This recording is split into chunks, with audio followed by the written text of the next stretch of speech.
मैंने कर्म कांडियों से सुना है। क्या सुना है? मैंने कर्म कांडियों से सुना है, जब भी भगवान का अर्चन वंदन करो तो पवित्रता का ध्यान रखो। अच्छा, तो क्या गंगा जल क्या अपवित्र है? तुम्हारे गांव का जल क्या पवित्र है? गंगा जल क्या अपवित्र है?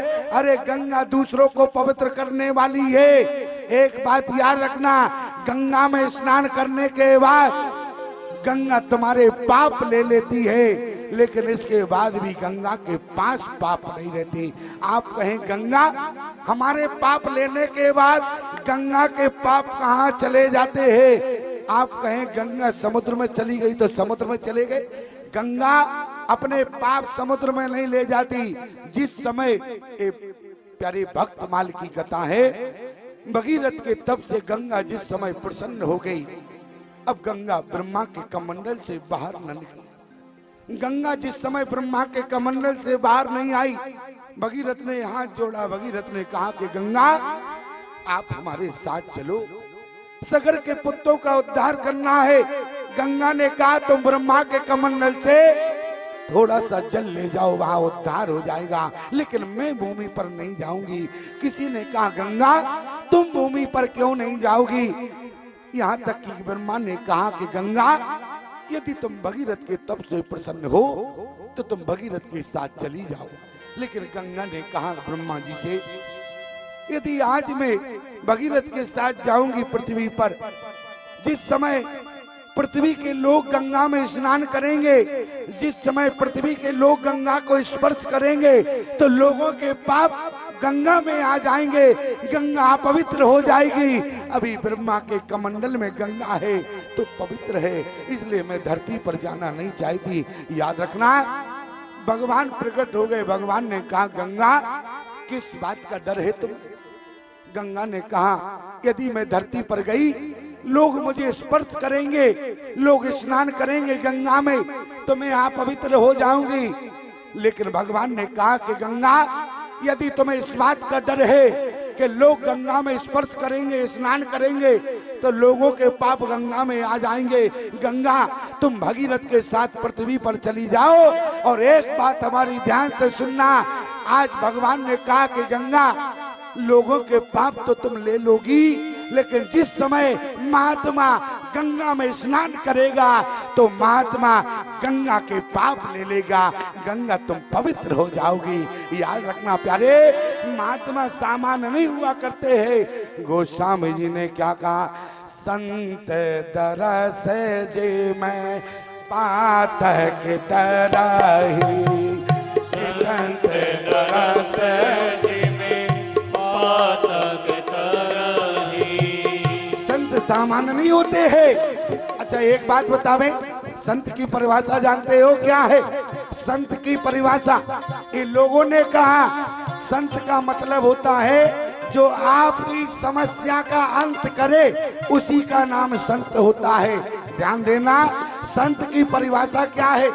संत में कितने अक्षर हैं? ध्यान देना, सा और ना और ता, ये संत की परिभाषा बता रहे। और अगर ये गुण संत में ना हो तो क्या हम उसको संत कहेंगे क्या? संत में 3 अक्षर है, एक तो सा, दूसरा है ना, और इसके बाद है ता। सा का मतलब क्या है? सा का मतलब होता है सरलता। सा से सरलता, और सरलता में भी 3 अक्षर है, सा, रा और ला। कहने का मतलब सा से सीता, रा से राम और ला से लक्ष्मण, जिसके अंदर ये तीनों हो उसी को संत कहा जा सकता है। प्रमाण क्या है? पवन तनय संकट हरन, अरे मंगल मूरत रूप, और राम लखन सीता सहित और हृदय बसो सुरभू। ये तीनों हनुमान जी के अंदर है कि नहीं है? अरे हाथ उठा के बताओ, हनुमान जी के अंदर ये तीनों है कि नहीं है? तीनों है। इसलिए हनुमान जी को संत ही नहीं कहा गया, क्या कहा गया? आवे मोहे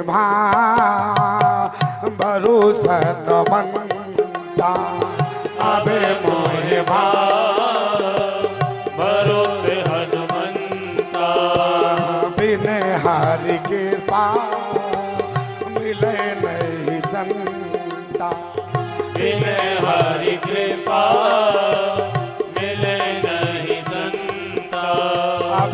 भरोसे हनुमंता, बिन हरि कृपा मिले नहीं संता। अब मोहे भरोसे हनुमंता, बिन हरि कृपा मिले नहीं संता। अब मोहे भरोसे हनुमंता, अब मोहे भरोसे हनुमंता, बिन हरि कृपा मिले नहीं संता। बिन हरि कृपा मिले नहीं संता। अच्छा देखो, हनुमान जी को संता कहा गया। इस चौपाई का यदि हम अर्थ करें, अब मोए भरोस हनुमंता, बिन हरि कृपा मिले नहीं संता। भगवान की बिना कृपा के संत का दर्शन नहीं होता। अच्छा एक बात बताओ, ये विभीषण जी ने कहा है, लेकिन भगवान की कृपा क्या है? भगवान की कृपा क्या समझ पाई क्या? भगवान की कृपा क्या है? अरे भगवान की कृपा है माता जानकी। ध्यान से सुनना प्यारे, भगवान की कृपा है माता जानकी। जिस समय मनु ने वरदान मांगा, भगवान ने कहा कि मनु तुमने सब कुछ मांगा, लेकिन उसे नहीं मांगा जिसके बिना हम कृपा ही नहीं करते हैं। मनु ने कहा भाई कौन है?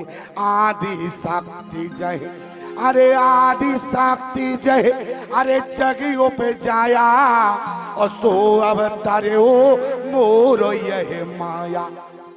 जानकी कौन है? भगवान की कृपा है। ध्यान देना। अच्छा एक बात और बताओ, अगर जानकी लंका में ना गई होती तो हनुमान जी किस लिए जाते? अरे जानकी पहुंची, इसके बाद ही तो हनुमान गए। कहने का मतलब अब मोहे भरोस हनुमंता, बिन हरि कृपा मिले नहीं संता। राम जी की कृपा तो माता जानकी है। जिस जीवात्मा के ऊपर माता जानकी की कृपा हो जाती है, उसे संत का और भगवंत का दोनों का दर्शन होता है। प्यारे निवेदन आपसे करूं, हमारी बात को ध्यान से सुनना। मंगलाचरण में एक श्लोक आया है, उद्भव स्थिति संहार कारणी। उद्भव, उद्भव माने उत्पत्ति करना, और उद्भव स्थिति संहार, स्थिति माने पालन करना, संहार माने सब जानते हैं। अब अच्छा ईमानदारी से बताओ, ये तीनों काम क्या माता जानकी करती है क्या? उद्भव स्थिति संहार कारणी, ये तीनों काम हमारी जानकी नहीं करती है। एक बात याद रखना, ये तीनों काम माता जानकी नहीं करती है, ये तो जानकी करवाती है। उसी में स्पष्ट लिखा है। प्रमाण क्या है? बोले उद्भव स्थिति संहार कारणीम। कारणीम माने करवाना, कारणी माने करवाना। तो आखिर में जानकी करती क्या है? ध्यान से सुनना, आखिर में जानकी क्या करती है? तो सर्वश्रेय करीब जानकी वो कृपा करती है प्यारे, जो भक्त भगवान तक ना पहुंच पावे, उन भक्तों तक भगवान को पहुंचाने का काम ये माता जानकी किया करती है। जानकी का तो काम भक्त और भगवान को मिलाना है प्यारे, संहार करना नहीं है, उत्पत्ति करना नहीं है। और आज मैं आपसे निवेदन करूं, आज केवट क्या लेकर आया? अरे पानी कठौता भर ले आवा, पानी कठौता भर ले आवा। केवट राम रजायुष पावा, केवट राम रजायुष पावा। पानी कठौता भर ले आवा, पानी कठौता भर ले आवा। संत में 3 अक्षर होते हैं, पहले सा, इसके बाद है ना, फिर है ता। सा का मतलब सरलता, ना का मतलब नम्रता, ता का मतलब त्याग नहीं होता। ध्यान देना, ता का मतलब होता है तत्व का ज्ञान। ध्यान देना, क्या? सा का मतलब सरलता, ना से नम्रता, ता का मतलब तत्व का ज्ञान। और विभीषण को तत्व का ज्ञान हो गया, इसलिए विभीषण को भगवान ने क्या कहा? तुम सहारे की, अरे संत प्रिय मोरे। भगवान को वही जान सकता है प्यारे, जिसको भगवान जना दे। आज केवट भगवान को जान गया, भगवान का इशारा भी जान गया, और आज केवट कठोते में पानी भर कर लाया। भगवान ने कहा केवट तुम गांव की ओर क्यों गए? हमने तुमसे कहा था बेग आन जल, जल माने गंगा जल, इससे पैर धोना है। केवट ने कहा प्रभु हमने कर्म कांडियों से सुना है। क्या सुना? जब भगवान का अर्चन बंदन करो तो पवित्रता का ध्यान रखो। अच्छा तो पवित्रता का ध्यान रखो। अरे तो क्या गंगा जल अपवित्र है? आज केवट ने कहा प्रभु ये बताओ एक बार जो चीज पूजा में प्रयोग हो जाए क्या उसका प्रयोग दोबारा करना चाहिए? लक्ष्मण ने कहा भैया बात बहुत समझदारी की कर रहा है। राम जी ने कहा मैं तो जानता हूं तुम ही नहीं समझ रहे थे, अब तुम समझ लो। आज प्यारे राम जी ने कहा क्या सुना? बोले हमने कर्म कांडियों से सुना है भगवान का अर्चन बंदन करो तो पवित्रता का ध्यान रखो।